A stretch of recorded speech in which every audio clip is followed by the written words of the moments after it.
Muy bien, queridos, estamos una vez más esta noche aquí para estudiar la palabra de Dios.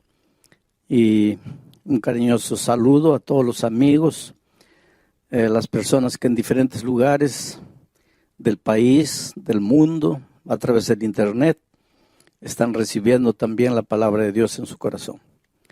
Hay una pregunta que todos nos hacemos desde que somos niños. ¿Dónde vive Dios? ¿Dónde es la casa de Dios? ¿Dónde habita Dios? Todas las noches voy a leer algunos versículos de la Biblia que tienen que ver con el tema del santuario. Pero después voy a tomar el tema para ver cómo el tema del santuario tiene implicaciones en la vida diaria de las personas. El primer texto que quiero leer esta noche está aquí en el primer libro de Reyes, capítulo 8, versículo 49. Dice así, es una oración, dice así: Tú oirás en los cielos, en el lugar de tu morada, su oración y su súplica, y les harás justicia. Después de leer este texto, quiero preguntarles, ¿dónde vive Dios? Dice, tú oirás su oración en el cielo, lugar de tu morada, donde habitas tú. Evidentemente, Dios habita en el cielo. Eso todos lo sabemos desde pequeñitos, ¿no? Miramos al cielo, Dios, el Padre nuestro dice, Padre nuestro que estás en los cielos. Y el Señor Jesucristo nos enseñó esa oración, que Dios está en los cielos. Ahora viene la segunda pregunta. ¿Y en qué lugar del cielo? Porque los cielos son inmensos. ¿En qué lugar del cielo vive Dios?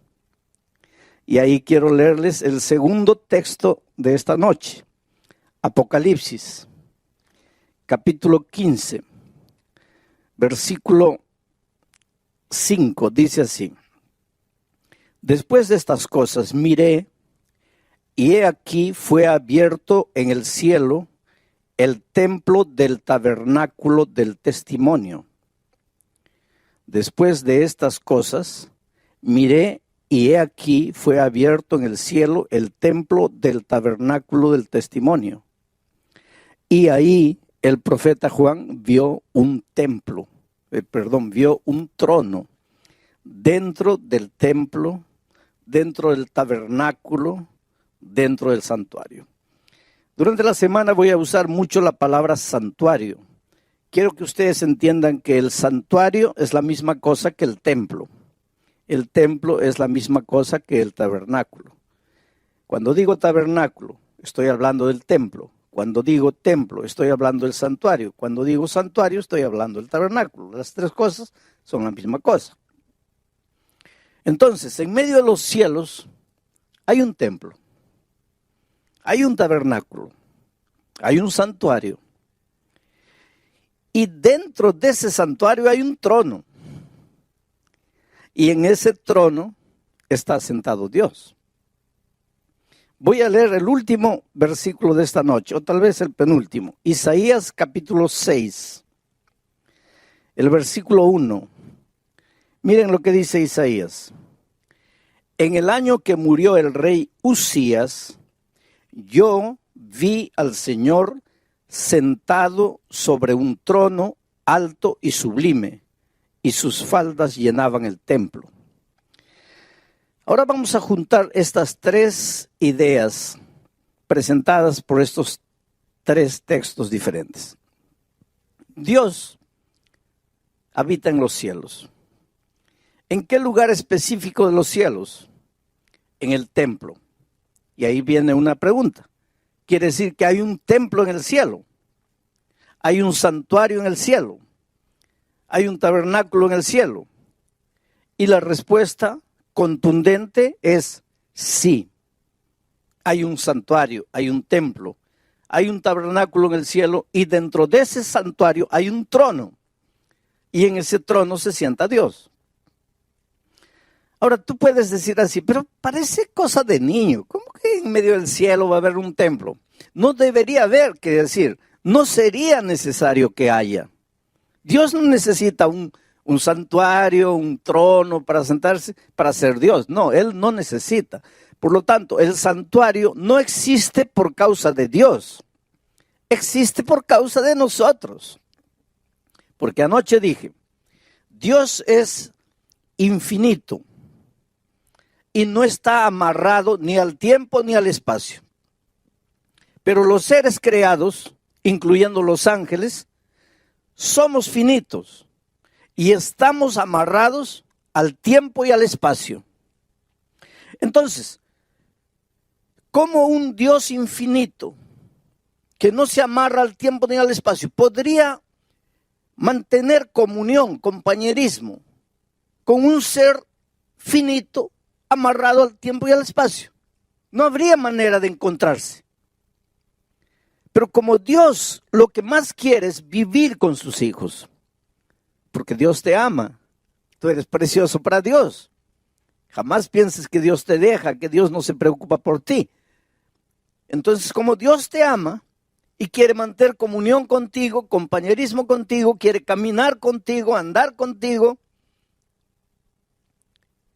entonces Él busca en el infinito universo un punto en que el Dios infinito, que no está amarrado al tiempo ni al espacio, se junte con el ser finito amarrado al tiempo y al espacio. Ese punto de convergencia es el santuario celestial, el santuario allá en el cielo.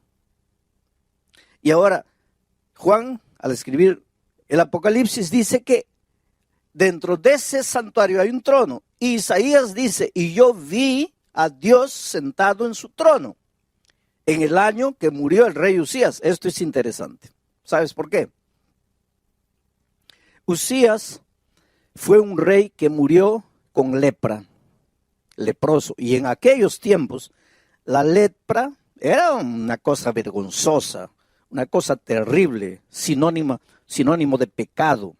El rey Usías murió leproso por su rebeldía, por su atrevimiento, por su pecado contra Dios. Murió leproso. Ahora imagínense toda la nación de Israel, sabiendo que las naciones vecinas sabían que Israel relacionaba la lepra con pecado. ¿Cómo se sentían todos los habitantes de Israel sabiendo que su rey había muerto leproso? Estaban avergonzados. Y no solo eso, sino que estaban sin rey, porque acababa de morir el rey. Y cuando el líder desaparece, pues todos tiemblan. ¿Y ahora qué hacemos? ¿Cómo resolvemos nuestros problemas? Y en esos momentos ya los ejércitos enemigos estaban preparándose para invadir Israel. Y ahora no había rey. Estaban desesperados. Y mire, en esas circunstancias de desesperación, de vergüenza, de incapacidad, de impotencia del ser humano, Isaías dice, yo vi a Dios sentado en el trono. Esto es interesante. Porque aunque las cosas en esta tierra parece que van a deshacerse, aunque parezcan las cosas en esta tierra que no funcionan, aunque parezca que todo se está viniendo para abajo, hay un Dios sentado en el trono. Y el trono simboliza control. Quiere decir, Dios nunca pierde el control de las cosas. Dios nunca pierde el control de la situación. Para ti, desde el punto de vista humano, puede ser, mi hogar ya no tiene salida, está todo acabado, está todo perdido. Y nosotros los seres humanos constantemente usamos esa expresión, ahora ya está todo perdido, ahora ya está todo acabado. Y muchas veces pensamos que la única salida es la muerte. O entonces la única salida es huir, escaparse, correr, esconderse. Pero cuando en alguna circunstancia de tu vida, en la vida financiera, en la vida profesional, en la vida familiar, donde sea, en algún momento de tu vida, tú sientas como que estás perdiendo el control de la situación, tú sientas como que las cosas se te vienen abajo, tú sientas como que no hay solución para nada, recuérdate que Dios siempre está en el trono. Dios siempre está en el control de las cosas. Por lo menos, por lo tanto, no te desesperes. Querido, si en este momento tú estás viviendo ahí el momento más terrible de tu vida, no ves luz, no ves salida, todo es oscuridad, y por casualidad o porque un amigo te invitó, prendiste la televisión o prendiste el internet, y en este momento la palabra de Dios está llegando, pero tú estás escuchando y casi no entiendes nada porque solo estás pensando en tu drama, en la situación terrible que parece que no tiene solución. Recuérdate, para ti todas las cosas pueden estar confusas aquí en la tierra, pero hay un Dios en el cielo que tiene el control de las cosas, y ese Dios es tu Padre, y ese Dios te ama, y para ese Dios tú eres importante, y Él no va a dejar que las cosas te destruyan en esta tierra. Solo tienes que levantar los ojos al cielo, solo tienes que reconocer que hay un Dios en los cielos. Porque hay una cosa interesante con nosotros, los hombres. Cuando todo va bien, no miramos al cielo. Mi padre durante 34 años recibió la palabra de Dios, y siempre dijo, no, no, no, y fue esquivando, hasta que un día un cáncer tocó su vida. Y en el dolor, en la enfermedad, abrió el corazón a Jesús y se entregó a Él. Yo tuve la bendición, la alegría de bautizar a mi propio padre. Antes de su bautismo, él me dijo una cosa impresionante. Me dijo, mira hijo, cuando yo estaba bien de salud, cuando estaba en pie, cuando podía andar, caminar, yo solo miraba en el plano horizontal, o sea, lo que está en esta tierra. Pero cuando quedé con cáncer, caí a la cama. Y ahí, aunque no quería, tenía que mirar al cielo. Interesante, ¿no? Cuando todo va bien, ¿para qué Dios? Cuando todo va bien, Dios pasa a un segundo plano. Pero hay momentos en la vida en que las cosas parecen que se escapan de tu control. Tú te esfuerzas, luchas y no, se te va. No puedes, llegas a la conclusión que como ser humano no puedes. En esos momentos recuerda que Dios está en el trono y que Dios está en el control de todo. Ahora vengo al cuarto texto de la Biblia y aquí voy a detenerme porque este es el centro de mi mensaje para esta noche. Y es Romanos 6:23. Y esto, tal vez tú te preguntes qué tiene que ver con el tema del santuario, pero es justamente a partir de aquí que nace la importancia del santuario. En Romanos capítulo 6, versículo 23, dice así: porque la paga del pecado es la muerte, mas la dádiva de Dios es vida eterna en Cristo Jesús, Señor nuestro. Hay muchos pensamientos en este texto. Yo me voy a detener en un solo pensamiento. Mira, porque la paga del pecado. Primer pensamiento que podríamos analizar, ¿qué es el pecado? Y anoche ya lo dijimos. La gente confunde pecado con acto pecaminoso. Acto pecaminoso es robar, matar, mentir, codiciar. Esos son actos pecaminosos. Los actos pecaminosos aparecen en la vida de un ser humano porque está en pecado. ¿Y qué es pecado? Pecado es separarse de Dios. Todo lo que necesitas para ser un pecador es separarte de Dios. Separarte de Jesús, que es la justicia. Y cuando te separas de la justicia, ya caes en el terreno de la injusticia. Ya estás en el pecado.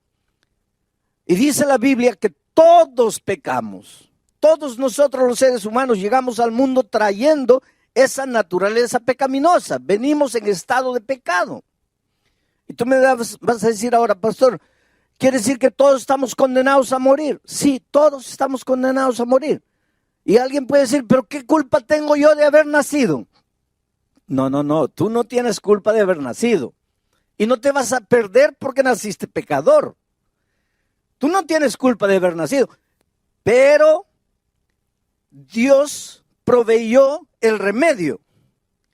Y si te mueres un día, si mueres la muerte eterna, no será porque has nacido pecador. Será porque no tomaste el remedio. ¿Y cuál es el remedio? El remedio está en el santuario. Y vamos a entrar durante esta semana al santuario para encontrar el remedio para el problema del pecado. Bueno, vamos al texto. de Pablo. Dice, porque la paga del pecado es la muerte. Muerte, pecado, muerte. El pecado te lleva a la muerte. Muerte y pecado son prácticamente la misma cosa. La paga del pecado es la muerte. Pero la dádiva de Dios es vida eterna. Dios, vida. Pecado, muerte. Dios, vida.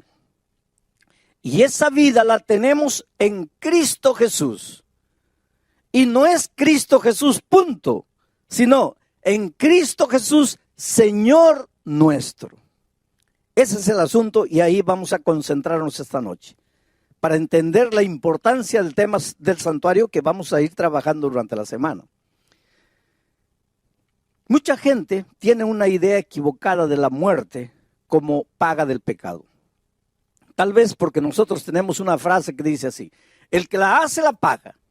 Entonces de ahí, de esa frase, el que la hace la paga, en nuestra mente surge, si peco, Dios me mata. Si peco, Dios me da la muerte. Si peco, Dios me castiga con la muerte, porque el que la hace, la paga. Y ahora viene Pablo y dice, porque la paga del pecado es la muerte. Entonces mucha gente vive con miedo de Dios. Y mucha gente vive con miedo de pecar. Porque dice, si peco, muero, porque el que la hace, la paga. Si desobedezco, muero, porque la paga del pecado es la muerte. Pero no tienen una idea correcta de Dios. Entonces mucha gente piensa así, Dios es un Dios que está allá, y ahora yo dije que está sentado en su trono. Entonces mucha gente piensa, Dios está sentado en su trono con la muerte en la mano. A ver, ¿quién peca allá en la tierra? Al que pecó, muerte. Pecó, muerte. Se equivocó, muerte. Porque la paga del pecado es la muerte. Pero eso no es verdad. En primer lugar, hay que entender que Pablo no hablaba español. Pablo hablaba griego. Y cuando Pablo escribió la epístola a los romanos, no la escribió en español, la escribió en griego. Y fue necesario que la Biblia fuese traducida de los idiomas originales al español para que nosotros que no hablamos griego podamos entender. Y el griego es un idioma abundante.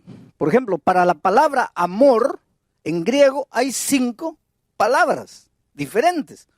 Pero en español, para la palabra amor, solo tenemos 1. Por eso nosotros, el ser humano, ama a la esposa, ama la comida, ama al gato, ama al loro, ama todo, porque solo tenemos la palabra amor, pero en griego no, en griego para amor a Dios es una palabra, amor a la esposa es otra palabra, amor al hijo es otra palabra, amor entre hermanos es otra palabra, porque el griego es un idioma abundante. Entonces, mira, esta palabra, porque la paga del pecado es la muerte, podría ser traducida como, porque el resultado del pecado es la muerte. O como, porque la consecuencia del pecado es la muerte. A mí me gusta la traducción que presenta este texto así, porque el resultado del pecado es la muerte. El resultado del pecado es la muerte. Porque si tú piensas así, porque la paga del pecado es la muerte, ¿qué vas a pensar?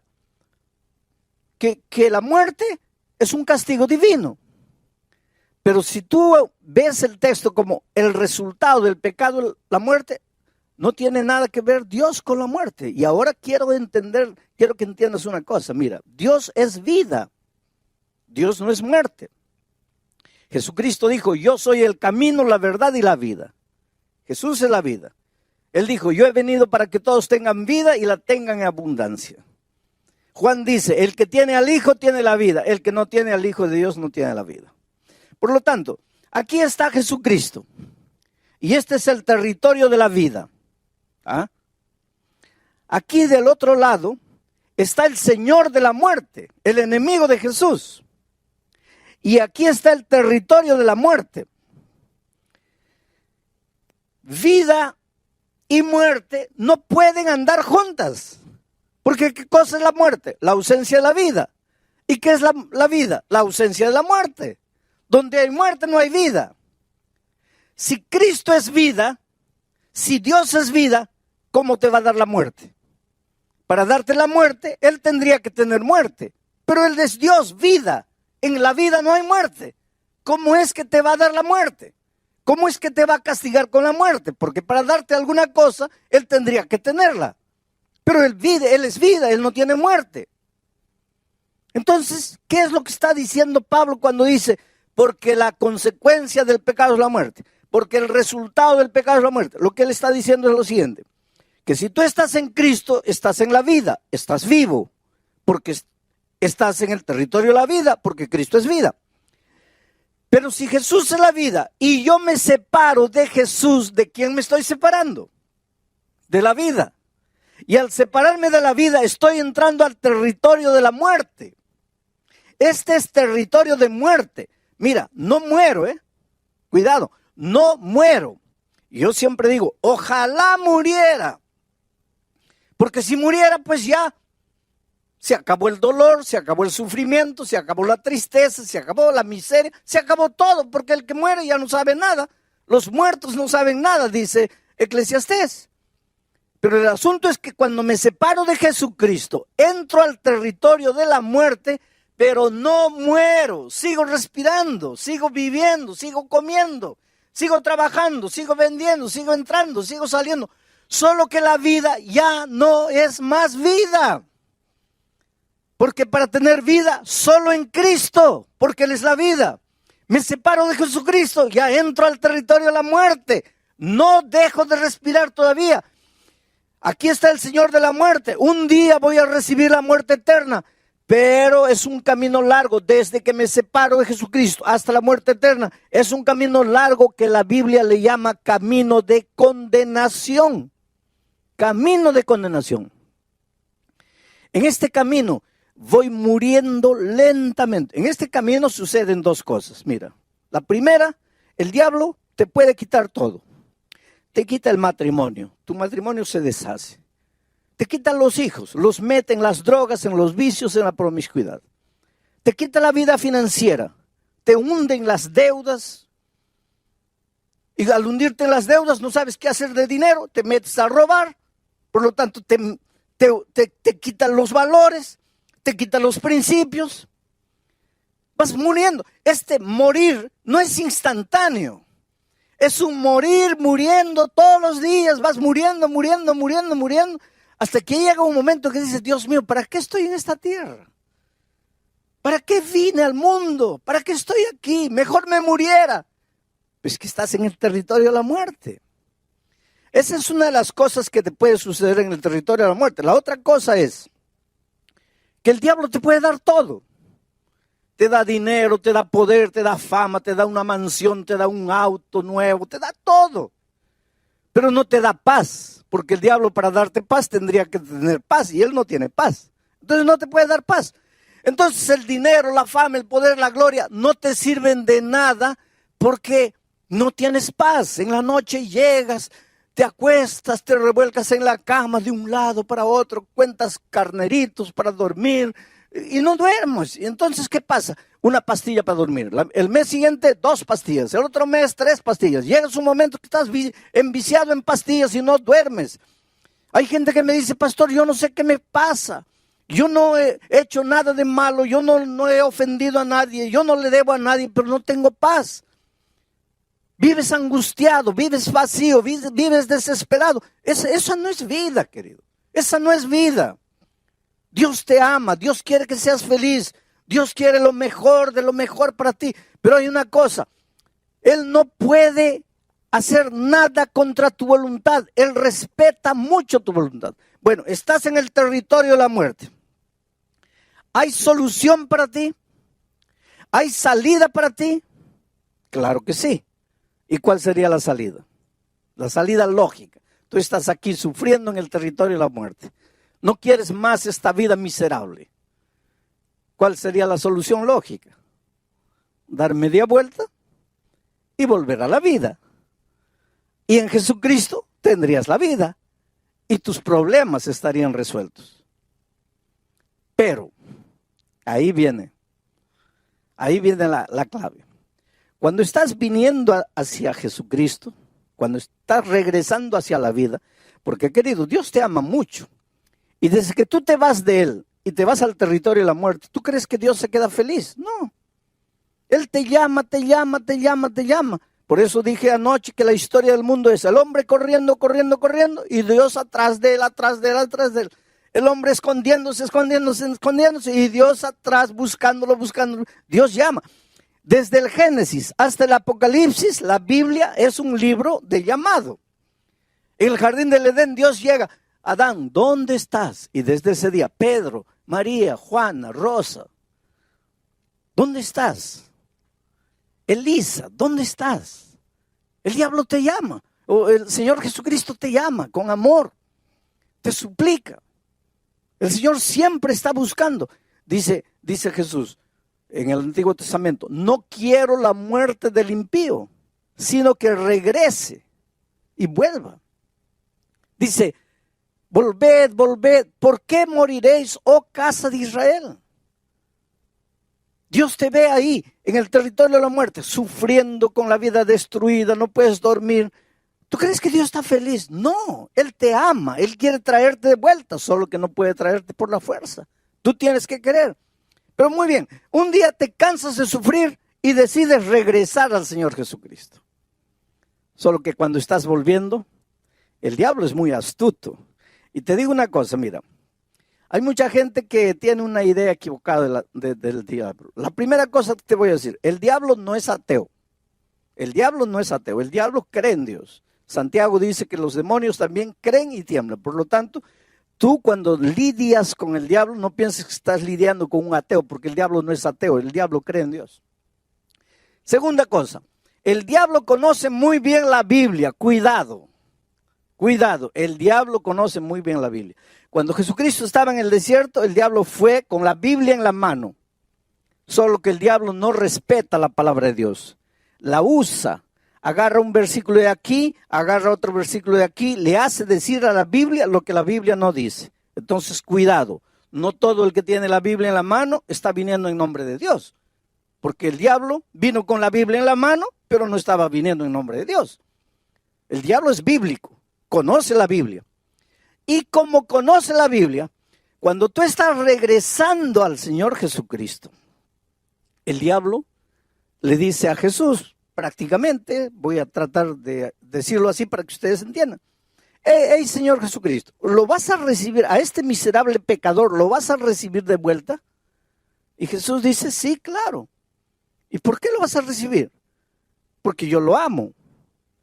Pero este no ha pecado, sí, ha pecado. ¿Se ha ido de ti? Sí. ¿Ha entrado al territorio de la muerte? Sí. ¿Y qué dice Romanos 6:23? Porque la paga del pecado es la muerte. ¿Y este pecó o no pecó? Sí. ¿Y? Si pecó, tiene que morir. Porque la paga del pecado es la muerte. Y ahora él está viniendo y tú lo vas a recibir de vuelta. No. Mira, si tú lo recibes de vuelta, quiere decir que tu palabra es mentira. Quiere decir que tu palabra no es eterna. Quiere decir que tú no cumples tu palabra. Por lo tanto, no lo puedes recibir de vuelta. Mira la situación en que nosotros colocamos a Dios. Porque Él te ama, querido. Él quiere traerte de vuelta. ¿Sabes que el Señor Jesucristo quiere entrar en tu vida y colocar en orden todo el desorden interior? Porque una de las cosas que el pecado hace es desordena el mundo interior. Desordena las emociones, los sentimientos. ¿Cómo puedes entender que un hombre que dice que ama a su esposa la golpea? ¿Cómo puedes? ¿Cómo puedes entender que un hombre que dice que ama a su hija abusa de ella? ¿Cómo puedes? ¿Cómo puedes entender que un hombre que dice que ama a su familia gasta el dinero en bebida, en vicios? ¿Cómo puedes? Es que cuando el pecado entra en tu vida, o cuando tú entras al territorio del pecado, cuando caes en la mano del enemigo de Dios, Él desordena tus sentimientos. Tú no te das cuenta de lo que estás haciendo, pero te estás destruyendo a ti y estás destruyendo a las personas que más amas. Entonces, el Señor quiere ordenar tu vida, quiere calmar tus sentimientos, quiere enseñarte el camino de la verdad, el camino de la felicidad.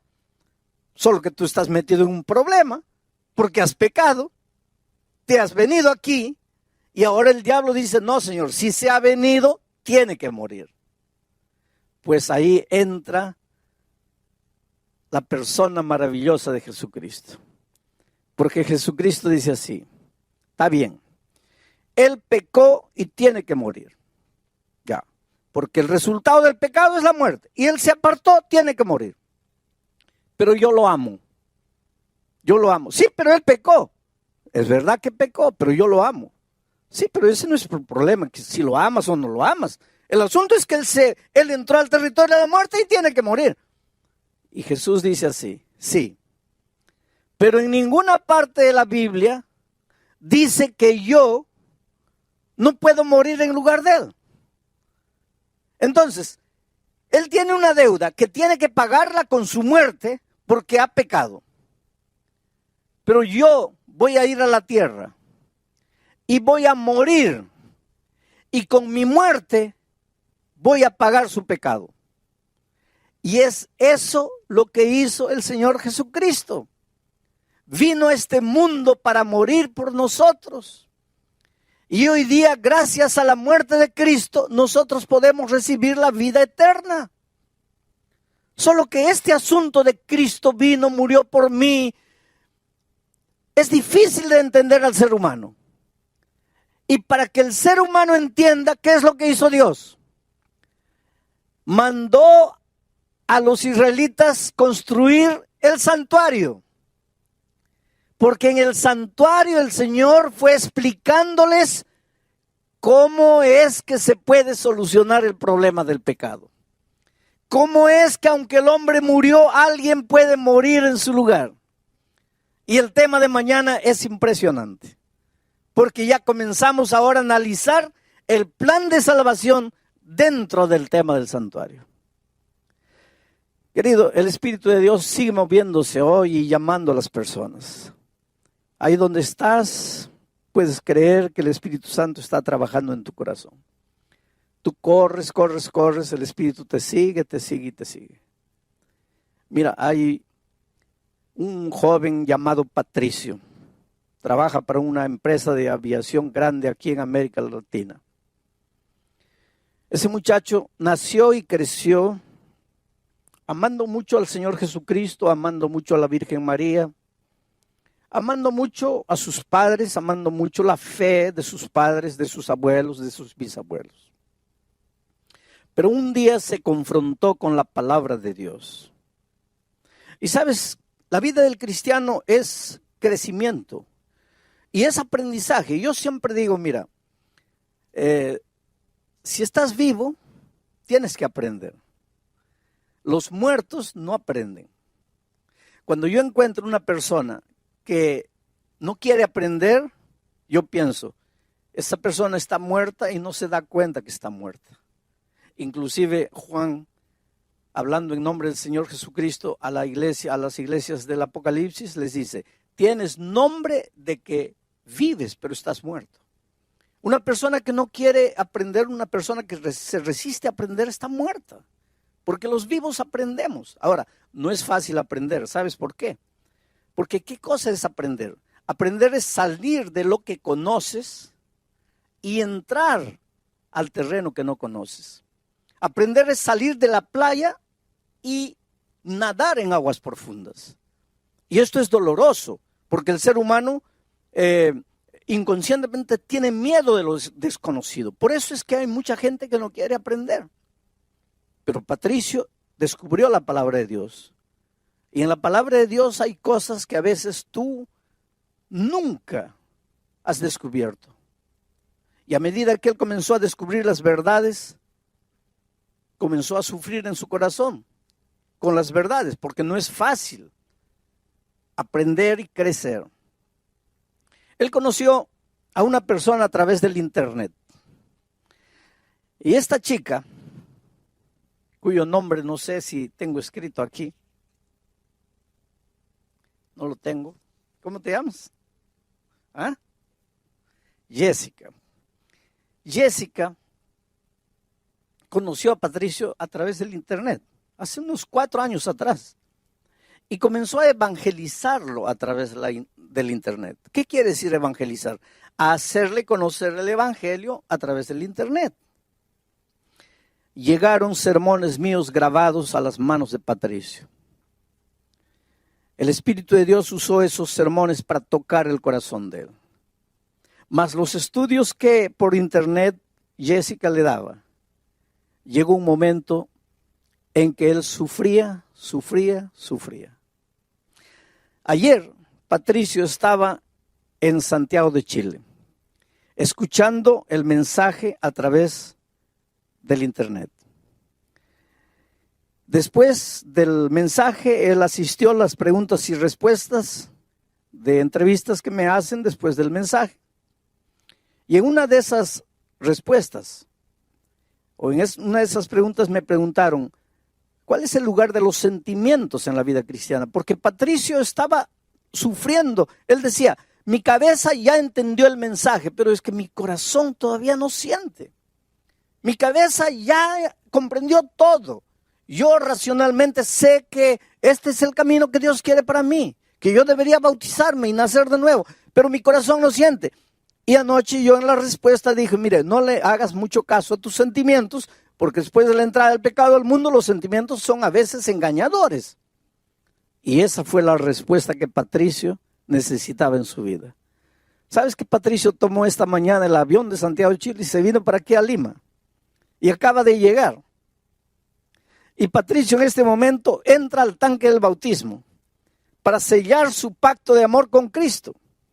Para decirle, Señor Jesucristo, yo acepto tu amor, yo acepto lo que hiciste por mí en la cruz del Calvario. Yo me entrego aquí, a ti. Y ahí está Patricio. En este momento, Patricio, quiero que me mires así. Tu vida ha sido una vida de búsqueda. Eres un hombre sincero, eres un hombre honesto. Encontraste la palabra de Dios. Sufriste al principio con las verdades que descubrías.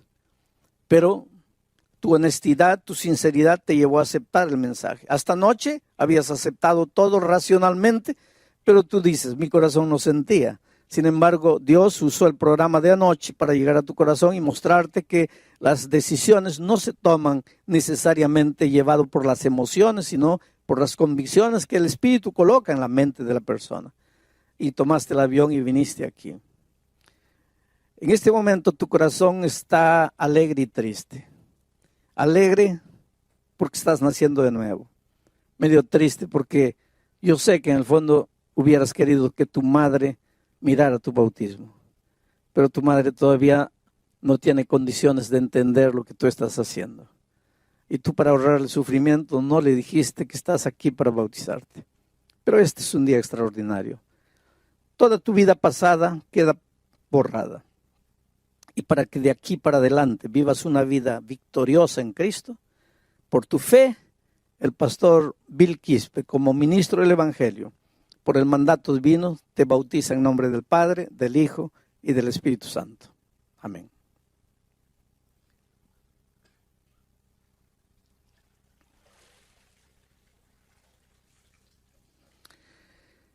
¿No es maravilloso, querido?